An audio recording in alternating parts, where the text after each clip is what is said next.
Eric Hammer here, registered physiotherapist.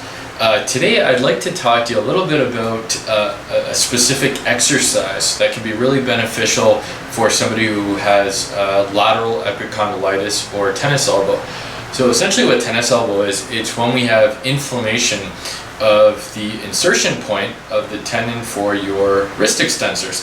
So your wrist extensors, they basically run up and down the forearm area here, and they're essentially responsible for wrist extension, which is this movement here. So the reason it's called tennis elbow is because a lot of tennis players get this when they're doing a gripping action and doing a backhand, right? So kind of, again, doing that repetitive action in which you're going to be contracting these muscles on a continuous basis, and then during the contraction it will pull again on that tendon, and over time it actually becomes inflamed.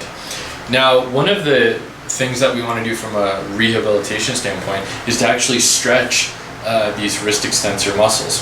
Now, unfortunately, what can happen is there's specific angles, right, that put more pressure on that insertion point of that particular wrist extensor tendon.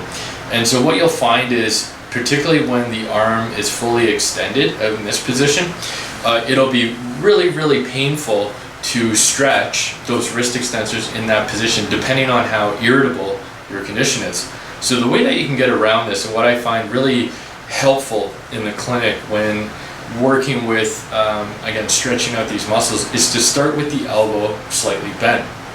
So again, with that slightly bent position, what you can do now, stretching into this position, it's not going to be, ideally it's not going to be as painful on that insertion point, but you can still get a bit of a stretch, again slackening, so to speak, the insertion point where the tendon attaches onto. From there, as the symptoms start to improve, what you should find is you can actually go further into that extended position. So again, you might have to start out with that elbow bent and then move gradually towards a fully extended wrist extensor stretch. If you have any specific questions, concerns, please leave a comment below, and also please make sure that this is an appropriate exercise for you by speaking with a registered physiotherapist. Thanks again for watching, and have a great day. Take care.